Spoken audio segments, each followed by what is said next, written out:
So what's the lifeline? What's the lifeline of humanity? Is it money?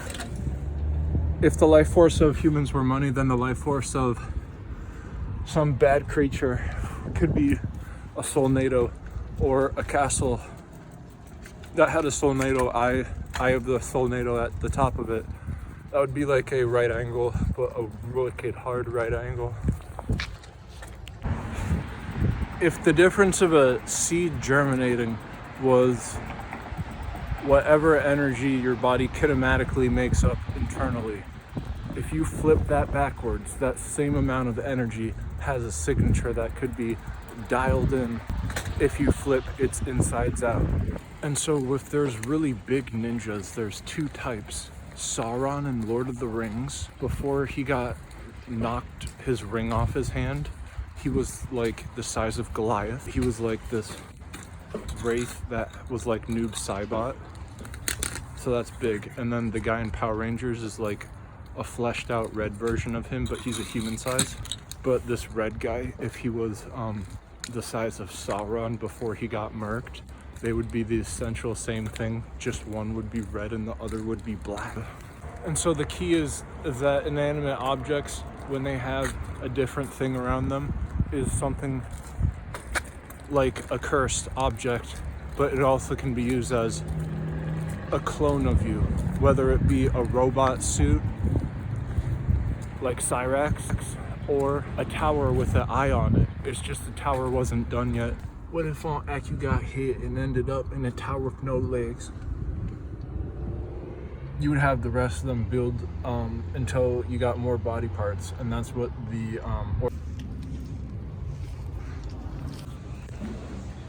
and so how you're able to do that is just what a quantum jump is.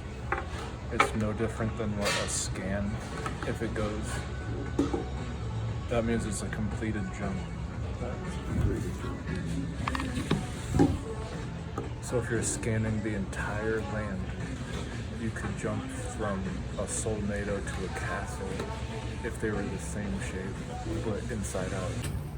What if that was no different than an anchor and all you had to do was stand on top of it and you could have an entire castle go around your body?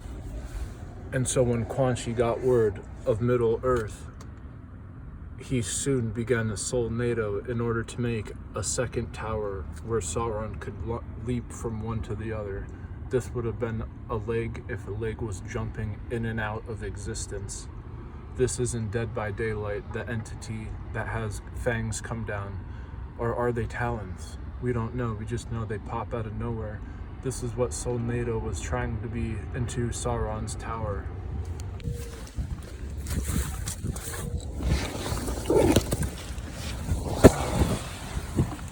And so just jumping from like one tower to another would be what you would be doing if you had the ability with a teleport. And so this is no wonder why Sauron would want a soulnado to be the outside of his body if his inside of the body was inside of a castle. If you make another shape the size of a castle, but it's just of power on the outside, it would be a soulnado, and that's what you could jump from one to the other and across all the land on top that those two things sat on. This is what Jason X did in a movie where this guy with a hockey mask got a metal one, but he was not alive anymore because he got killed at a Camp Lake. And so he was then in a spaceship above Earth. What if below that spaceship was an evil troll under a bridge? And then a Cyclops above on ground. That Cyclops, what if it was just this Power Ranger fleshed out suit guy? Goliath was a ninja. It would be a human-sized version of these two things. Sauron, before he got his ring knocked off his hand, he was like the size of Goliath, but he was a wraith. Sort of like Noob Saibot. But Noob Saibot was not the size of Sauron. What if the red bad guy in Power Rangers, who has a Z, was the size of Sauron? Because in Power Rangers you can blow up the size of Goliath. So what if that red guy and then Sauron as the black giant wraith, when he had his ring, were both the sizes of one Cyclops?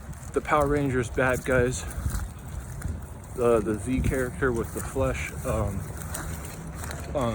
the fleshed out Iron Man suit. He's basically the Lord of the Rings Sauron before he got killed. This powerful wraith that's all fleshed out in skin.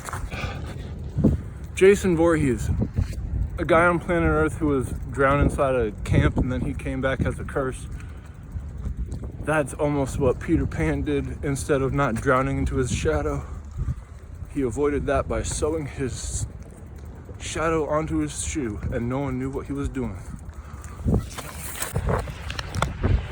So that means that Freddy Krueger could have not taken the crown unless Jason X did. And if he had Chronicus Crown was in the Jason X movie, he'd be messing people up on planet Earth left and right. If he could control time. Because then he wouldn't need the dream world like Freddy Krueger's. And he would just be like, able to not have Shang Tsung overtake him. Because Shang Tsung would not have the crown if he did. And Sung Hao was the Mongolian, and Bo Raichu was like ducked off the whole time between them two. He didn't get caught, he's still in another room. So what if cells were scattered around just as flies and you could use that to teleport like a elevator? And that's the first thing Quan Chi did after he took over Hell.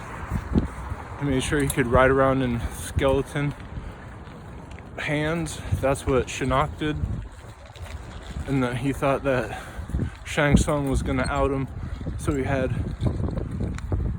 Sung Hao go and try and cop him. But that actually was what spurred him to go defeat Liu Kang as a thunder god of Earth for him to take it. And that's the story of the Emperor and MK. He was from China. And all Neverland could be was a cursed place, because what I'm trying to point out is things that are just ominous and you wouldn't see on the sidewalk. In the last few months I've seen black giant signs, and I looked under it and it was like white or something, but it's something as promiscuous as that with how information can be sent in like a teleport. So what if that was how the Grudge girl got around, was from like a sink having it pop out? Because one time she went through a drain, and what if that was the same size as a well? It's just she was able to do that because she was part static. And everything is part static and kinematic, so that's why it worked out. She was like a ditto form, and it went through the sink. It was inside of like a ditto form, and then that one. So in the story of Jack and the Beanstalk, what if there was an evil troll that made a curse under a bridge, and it made the bridge turn into a seed, like crunch over, and then it was just a bean that wouldn't stop growing. And so if you can't teleport through flies like a vampire does in his bats, then one way of making a difference is hovering above everything. This is what Jason X did in a movie where this guy with the hockey mask got a metal one, but he was not alive anymore because he got killed at a Camp Lake. And in Lord of the Rings they have a tower, and that's where Sauron's eye is. It's this figure that was inside of a wraith. All of his energy is now inside an eye that is burning on top of a tower. What if all of that was the makeup of Jack and the Beanstalk's beanstalk made about a tower, and the top of it was this eye that the giant was putting his hands into this thing that Shinnok gave him, and Shinnok was using his hands as an eye that was on top of the beanstalk inside of the tower that had the eye popping out the top of it. That was Sauron's eye, but it was really Shinnok's wraith. If Shinnok had a Triborg, that was a castle, because it got slaughtered as a wraith. That's essentially Onaga's non-canon ending. This one dragon who becomes the entire universe because he put it in his belly. Sounds like a different creation story of like the Buddha.